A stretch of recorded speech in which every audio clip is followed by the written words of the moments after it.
Ladies and gentlemen, good afternoon.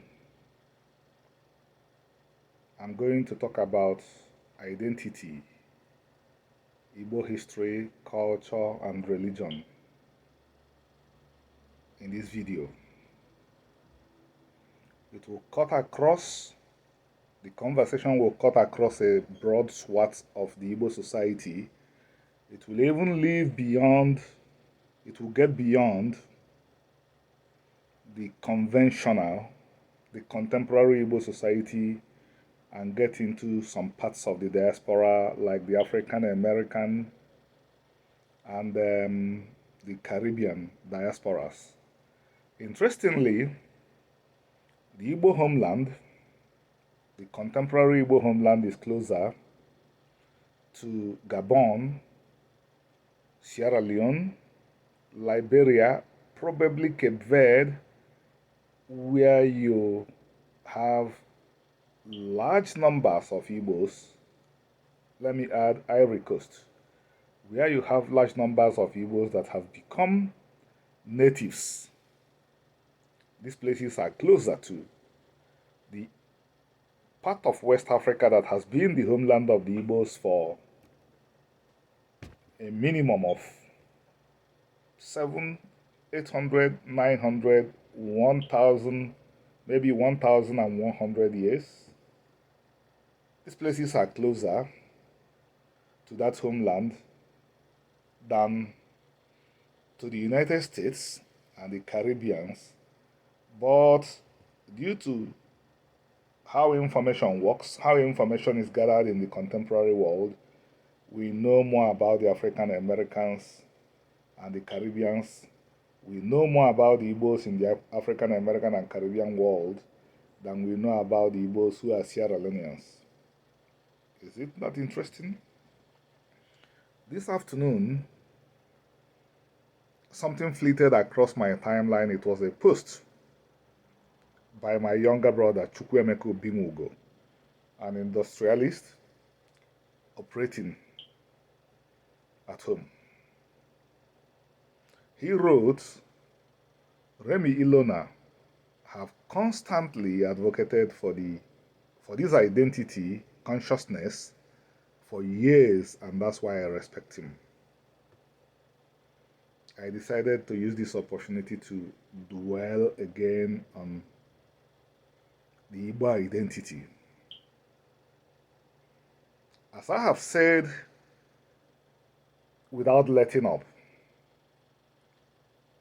Igbos are Hebrews.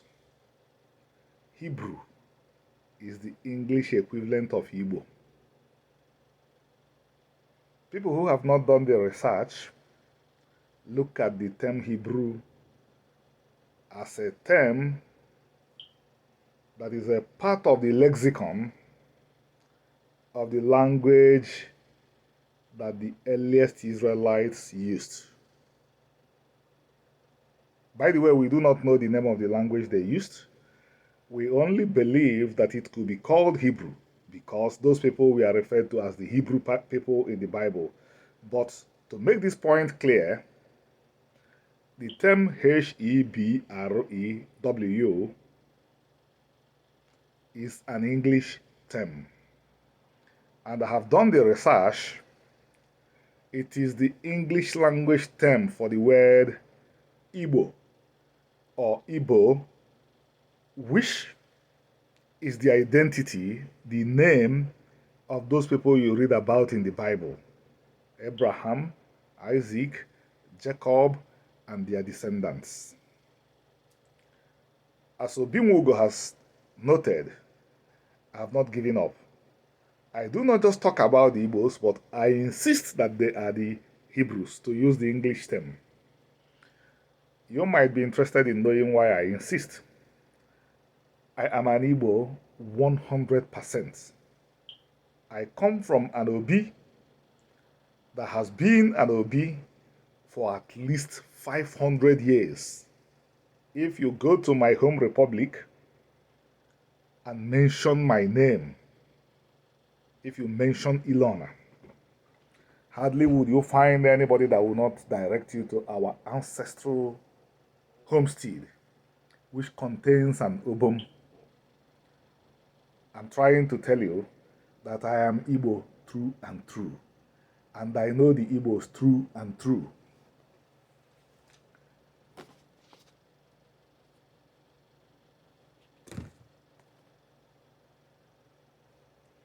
These are just two of the 21 books I've written about the Igbos, critically researched, critically acclaimed books. To write 21 books about a people, you must know them. I know the Igbos. My people are the most stubborn people in the world. For them to get everything, for them to get anything, for them to accept anything, you have to keep on demonstrating it. If they decide on the good, they will be better than any people in the world. And if they want to get onto the bad, they will be unstoppable. This is just who they are. And being stubborn is in their genes. Remember, God himself referred to them as a stiff-necked people, as the stiff-necked people in the Bible. Meanwhile, everything about who they will be, what they will be, is connected to their identity. I will repeat. Everything about what the Igbos will amount to in the world today is connected to their identity. I'm not ashamed of admitting that British colonialism confused the Igbos. While 99.9% of the Igbos would at least say we have heard that we descended from the Israelites. 99.9% would say this. By the way, an opinion poll has been taken by Dr. Daniel Lees, the Swiss-Israeli anthropologist who wrote a compelling modern history of the Igbos. 98% of Igbos said, we have had it. 98% said, we believe it. 2% said, either that they have not had or that they don't believe. So, we can take it that every Igbo has at least heard that the Igbos came from Israel. But due to the same European colonialism I mentioned, which brought a new religion and a new culture and a new way of looking at life, I would say, without shame again, that 99% of the Igbos do not know what is expected of Israelites today. And because the Igbos do not know what is expected of the Israelites, they are not behaving like Israelites, and that is why they are underperforming in all facets and areas. I make bold to declare that if Igbos are living like Israelites, Igbos will sit at the same table with America, with Japan, with Russia, with Britain, with France, with Germany. That is the Igbo ability. That is the capability of the Igbo. He has the energy to sit and discuss with the aforementioned. With China, let us include China in this club. Before China began to dominate the world economy, the Igbos had already dominated it. The Igbos set up an air bridge linking West Africa and Japan because remnant of Omenana still told the Igbos what to do then. Omenana is the Israelite culture. But as the days goes by, without a revival, Igbos began to assume that they are what they are not. And what you believe you are is what you want to behave like. That is why The people who responded to the British, we do not have kings. When Britain told the three regions that the three tripos on which Nigeria was standing in 1957, let us create a house of chiefs for you in Nigeria, similar to the House of Lords we have in England. The Yorubas said, we have kings, we are comfortable with that. The Hausa Fulani Kanuri said, we have kings, we are comfortable with that. The Igbos said, we don't need it, we don't have kings. That was why a people that gave this response in 1957 not only began to sacralize, to endorse the criminal tradition of warrant chief that the British imposed on them, but they went beyond that. They created what we know as Ezigbo, that is King of Igbos. And I do not know if 99% of Igbos know that kingship is antithetical to democracy.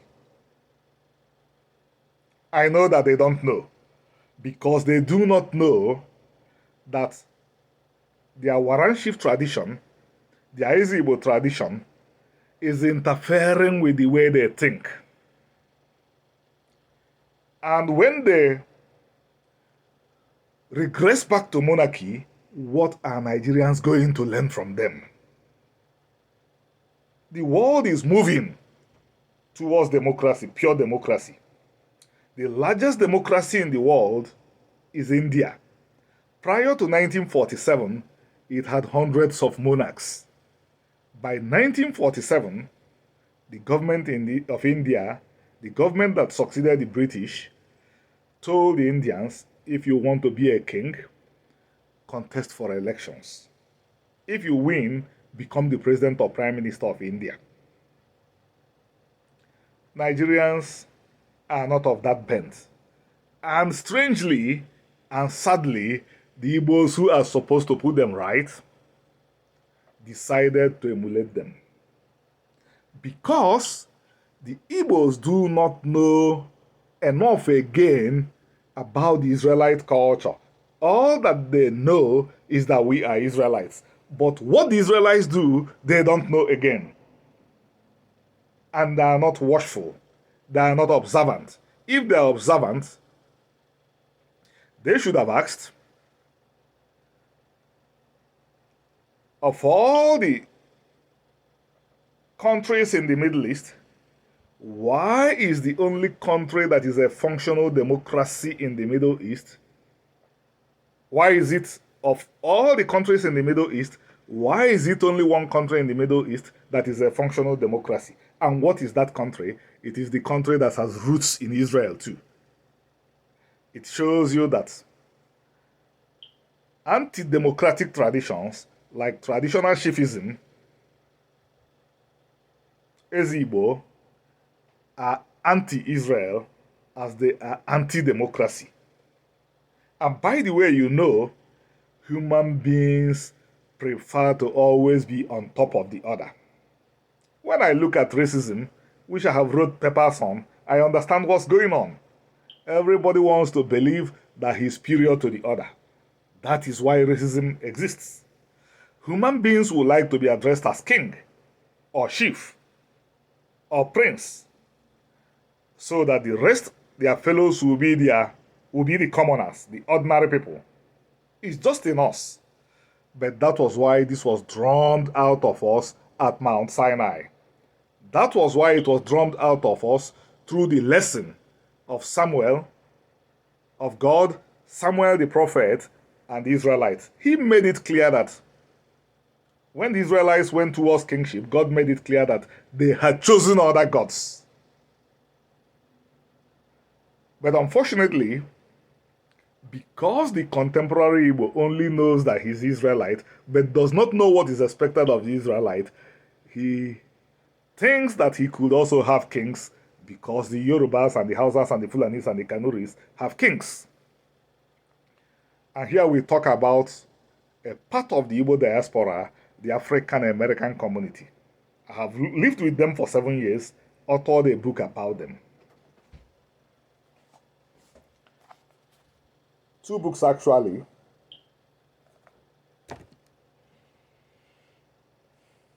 They have achieved the tremendous, the astronomical success they have achieved because of the democratic ethos they espouse. The 40 million African Americans believe that all men are born equal. There are no kings, no priests, no princesses, no princes, no chiefs among them.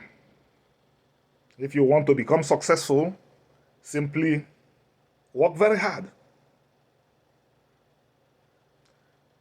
This is one of the core reasons why people with the kind of experience they had, most of their religious culture and their languages were stripped away, but that is why they were still able to produce the economy that I told you in one of my videos that I read is the 11th largest economy in the world. And when you talk about people who have defined very important questions, many of them can be found among the African Americans. I've taught African American history. Martin Luther King is regarded as the quintessential American, the person everybody looks up to. What about Muhammad Ali? You can't talk about boxing without talking about him. Go to Harvard, go to Yale, they have marquee scholars there. Look at Michael Jackson. Because Michael Jackson did not have to go to any traditional ruler, any king, and ask for permission before he could express his talent. So, ladies and gentlemen, I will keep on insisting, teaching, I will persevere. I will keep on telling the Igbos, you are Israelites. Because if the Igbos understand and accept that they are Israelites again, the bonds keeping them will be torn asunder. Being Israelite is not a badge of honor to the Igbos. It's an instrument of survival. As I have said over and over again, being an Israelite does not come with any special privileges, honors, or distinctions. But if you are Israelite, it is your identity. You have to live with it or abandon it and continue to degenerate, to regress, and to decay. I am thinking of stopping, but I won't stop until I plead again. Friends, continue to share my videos. Continue to appeal to our brothers, sisters, and friends to share and to subscribe, to hit the subscribe button. One of my projects is to ensure that we have our own news outlets that will give us the information that we have been starved of. Thank you. Have a nice day.